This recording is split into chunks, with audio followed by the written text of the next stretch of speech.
Quiero mostrarle ahora otro indicador, el RSI Wilder. Precisamente lo tengo en el panel inferior de la gráfica, y en el intermedio tengo el porcentaje de Williams. El Wilder es un indicador particular, ya que a diferencia del Williams, que solamente nos marca estados de sobrecompra o de sobreventa, el Wilder nos da un dato anexo a esa información, y consiste en determinar dónde estamos teniendo movimiento fuerte y dónde estamos teniendo movimiento débil en una acción en particular. O sea, nos arroja aquellos estados en los cuales hay fuerza relativa en los precios o hay debilidad relativa en los precios. Lo primero que quiero mostrarle es el comportamiento de ambos osciladores. Cuando los precios aumentan, note que ambos osciladores aumentan y ambos llegan a un estado de sobrecompra. En el caso del Williams, llega primero al estado de sobrecompra debido a la fórmula que usa el Williams para su cálculo, mientras que el Wilder se demora un poco más en llegar a ese estado de sobrecompra.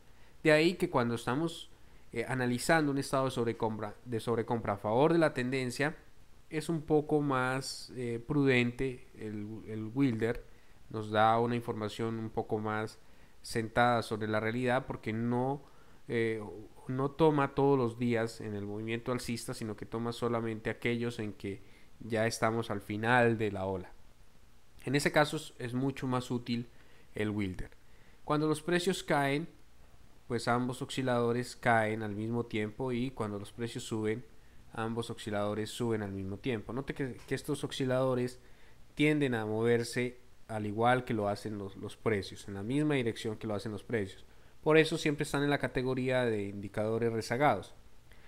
Un indicador rezagado, recordemos, es un indicador que necesita que el precio se mueva antes para él poder dar o actualizar la lectura, y lo hace en la misma dirección en que se movieron los precios.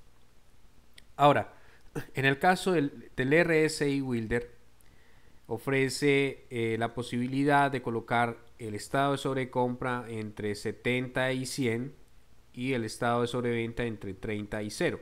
Aquí son dos escalas distintas, el Williams una escala negativa, el Wilder una escala positiva. En realidad los valores o positivos o negativos no nos interesa, lo que nos interesa es cómo funcionan, y ambos hacen la misma función de estados de sobrecompra y de sobreventa. Pero aquí en el caso del Williams, cuando en este punto estábamos en estado de sobreventa, el Wilder todavía no nos arrojaba un estado de sobreventa. De hecho, en ninguna parte de la gráfica el Wilder nos ha colocado un estado de sobreventa. Cuando aquí estábamos ya en sobrecompra, el Wilder hasta ahora estaba acercándose al estado de sobrecompra. Eso indica que el Wilder es mucho más estable que el Williams. Se necesita mayor movimiento, un movimiento más brusco para poder llegar rápidamente al estado de sobrecompra o sobreventa. El Williams es mucho más sensible a esos movimientos.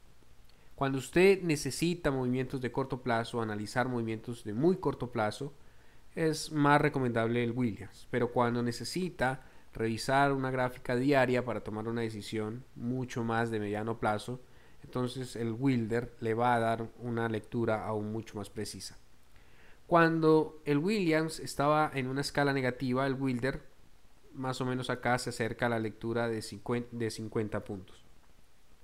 Cuando una acción corrige, como en este caso, típicamente la acción logra que el Wilder llegue al área de 50, al nivel de 50, que es precisamente el punto intermedio en la escala, pero no descienda por debajo de 50, sino que llegue a 50, y ese es el nivel o el área de soporte que se refleja en los precios. Más o menos cuando los precios caen es porque el Wilder tiene una lectura de 50. Vuelven a caer los precios y el Wilder trata de ubicarse en el punto intermedio de 50, y vuelven a caer los precios y el Wilder trata de ubicarse en el punto intermedio de 50.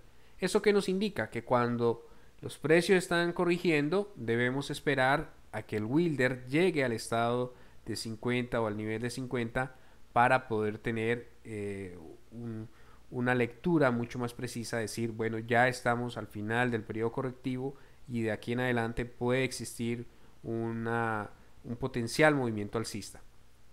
Ahora bien, note que el Wilder en este caso nos divide el área entre 50, arriba de 50 y por debajo de 50. Cuando los precios están en lecturas arriba de 50 en el Wilder, es porque están en un movimiento con tendencia consolidada, es un movimiento fuerte, saludable. Y aquí cuando cae, pero no cae por debajo de 50, significa que esa corrección es normal, es una corrección sana. No está en riesgo el movimiento siguiente de la acción. De ahí vuelve de nuevo el Wilder a aumentar por encima de 50, lo que significa que la tendencia sigue siendo saludable. Los precios caen, corrigen, pero el Wilder todavía se mantiene muy cerca de 50, todavía no cae. Y de ahí continúa subiendo y eso marca una tendencia, una continuación de la tendencia saludable. Entonces el Wilder nos sirve para darle la calidad o para evaluar la calidad del movimiento. De nuevo, cuando estamos en tendencia alcista, medimos la calidad del movimiento siempre y cuando el Wilder permanezca por encima de la lectura de 50. ¿Cuánto debe ser lo máximo que puede caer el Wilder en un movimiento correctivo? 50. Cuando el Wilder cae por debajo de 50, significa que está en riesgo el movimiento alcista, porque el precio ya comienza a perder fuerza, comienza a tornarse más débil y es más difícil que se recupere.